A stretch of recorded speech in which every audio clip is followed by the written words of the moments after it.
Just want to make a few disclaimers before I get into this one. In this video I will be discussing issues around mental health, so if people feel they may find that a bit of a sensitive topic, maybe you don't want to continue watching. Everything I'm talking about is already in the public domain. I don't intend this to be exploitative in any way. Rather, I think it's an important debate subject because there's a few things about this case that I feel uneasy about and I want to talk about it. I feel they're important to raise around the Me Too movement and around allegations and how they are handled. I want to be very clear here. I don't know the truth of the case. I don't know if Mr. Warburton was guilty or not. I just don't know. So I want to be clear about that. But I will say right now that what's being reported leaves me somewhat uneasy. So I'm just going to read out the report from the BBC then, add a bit more information. This was reported on my birthday, the 1st of September.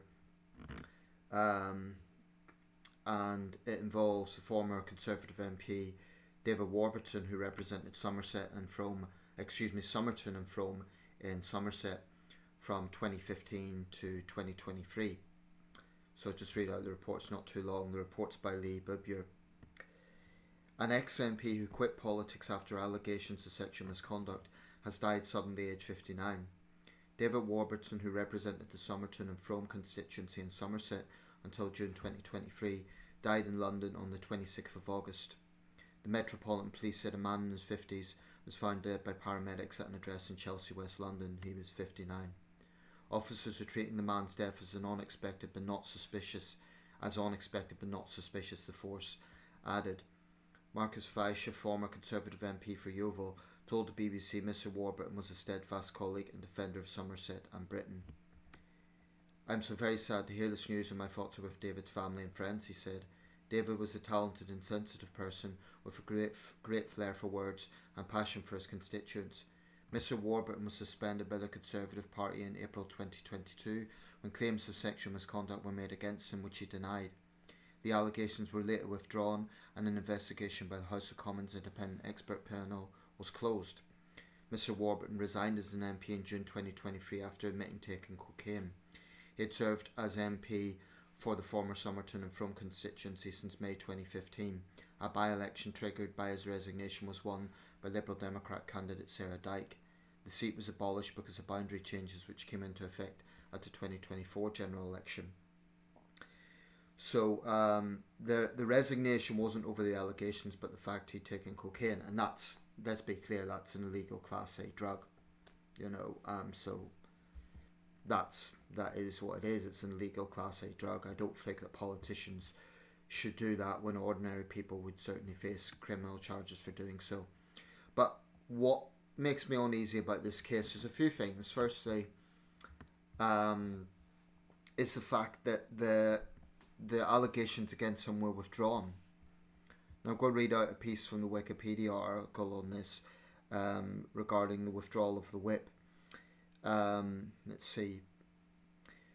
This is abridged. On the 17th of June 2023, Warburton announced his intention to resign to the Mail on Sunday, claiming that the parliamentary harassment watchdog denied him a fair hearing over claims he harassed two women.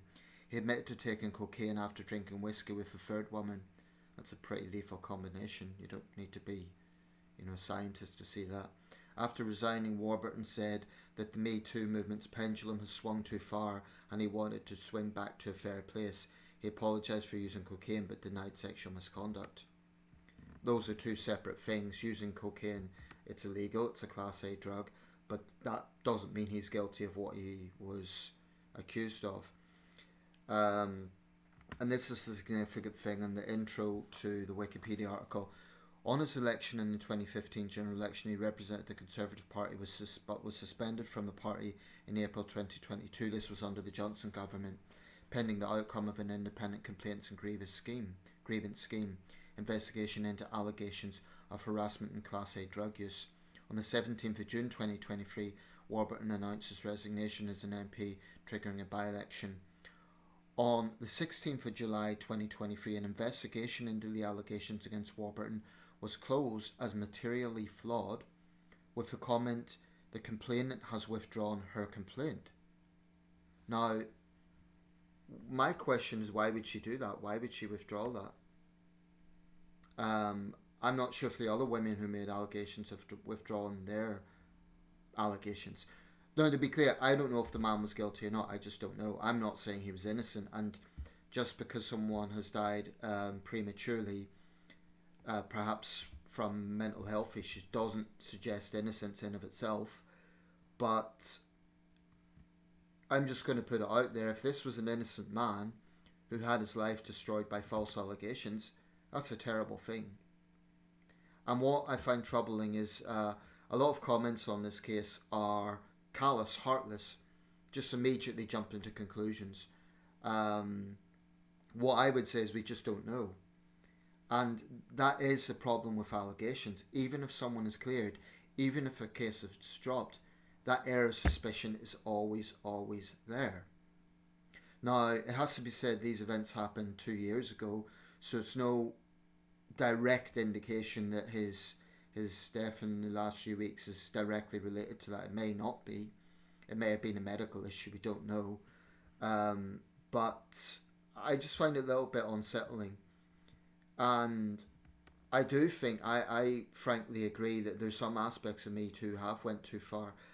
Now, before people attack me on that, I'll come back to that point in a minute, but just a bit about his background. Philanthropy. Until 2017, Warburton was a trustee of the Down syndrome support charity Ups and Downs Southwest. Until 2022, he was a trustee of the national youth music charity Music for Youth. In June 2018, he joined the board of the National Youth Orchestra of Great Britain. I was appointed chair of its development board. He was also a trustee of British Youth Music Theatre. So, I feel sometimes people just, they put politicians in this block of they're all bad, and I just think it's a slightly dehumanizing thing, and I do have a problem with it. This man obviously had a compassionate side to him. Whatever else may or may not be true, someone who works with a Down syndrome charity can't be all bad. I mean, I just think that the fact that the complaints were withdrawn, I don't know. It just makes me wonder, was this a case of a man who was falsely accused? Just don't know. Taking cocaine may have been a coping mechanism, and anyone facing a severe... this is what it says regarding the withdrawal of whip. In April 2022, he had the Conservative whip withdrawn pending the outcome of an investigation by Parliament's ICGS into allegations that he sexually harassed 3 women, all of which were eventually dismissed or withdrawn. Suffering from severe shock and stress following the allegations, Warburton was admitted to a psychiatric hospital. You see, to me, this is what sits uneasily with me. I feel that an actual predator wouldn't have that sense of shame, wouldn't have that sense of... They tend to be pretty shameless. This sounds more like a case of an innocent man who had a complete breakdown because of false allegations.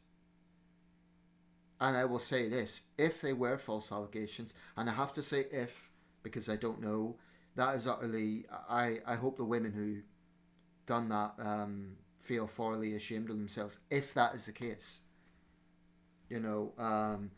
On the other hand, if he was guilty of it, then, they had a right to push for justice. That goes without saying. Regarding Me Too, I recently watched the thing on the Epstein scandal. Now, that was absolutely appalling.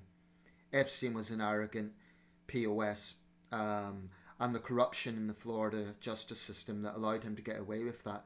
The fact that teenage girls were effectively prosecuted by Epstein, seemed to be immune from justice, was an absolute travesty.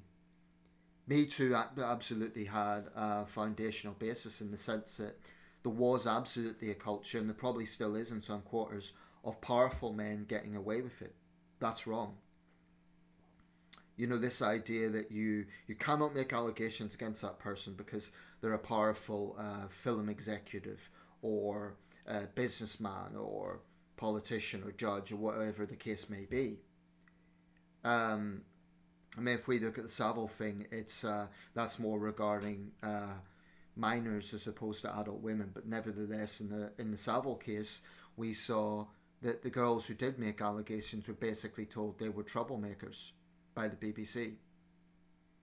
And you know, often people say, why do the allegations come for, like, why are they made years later? It's precisely because when allegations are made, accusers are stigmatized. So there is that aspect to it. That's why I'm broadly sympathetic to the basis of the Me Too movement. But I do feel that there's this sort of hysteria around it, in the sense that authorities are now so cautious to be seen to be acting that due process is potentially going out the window. So it's almost like two extremes.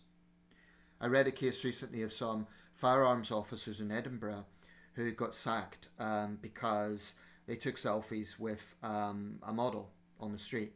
Now, to be clear, this woman they weren't harassing her. Everyone was happy. She happily took pictures with them. And they were dismissed because the pictures could have, actually, I think she was a singer. My correction, I think she was a singer. Regardless, let's say a female celebrity, right? They were dismissed by their boss basically because it could have been construed as misogynist. But in what same way would that be misogynist? They weren't, they weren't groping her. They weren't being overtly sexual. It was just a photo, literally just a photo. They were in full uniform. She was just on the street. That was all it was. And everyone seemed to be happy. The officers have won an employment tribunal, incidentally, and they have had payouts of over £20,000 each. But they lost their jobs as a result of this, because the force in question, it was in Edinburgh, had a bit of a history of allegations of misogyny. But this is all about a balancing act. It really is. Too extreme in either direction is a problem. So getting back to this case, I just don't know what's the truth regarding Mr. Warburton, but I just think that there's something about it that sits on well with me, really. I don't know what the truth is. There is a few other things going on regarding corruption and in January 2023, Warburton revealed his intention to seek re-election in the 2024 general election. The following month, a Sunday Times investigation claimed Warburton failed to disclose a £25,000 donation from a billionaire, to have used a forged document in an £800,000 mortgage application, and to have concealed an interest in a property firm. In response, Frome Town Council unanimously passed a vote of no confidence in Warburton, and in April, calls were made for Warburton to resign after a year of absence from Parliament. So the guy clearly wasn't squeaky clean. That goes without saying. But I just think that, I don't know, remember, this wasn't a senior government minister, this was just a backbench MP. I can't imagine his power was that profound that he could have intimidated witnesses into silence. I don't think it was a case like that. I don't know, it just, the fact that it's, the complaints were withdrawn, it sits on well with me.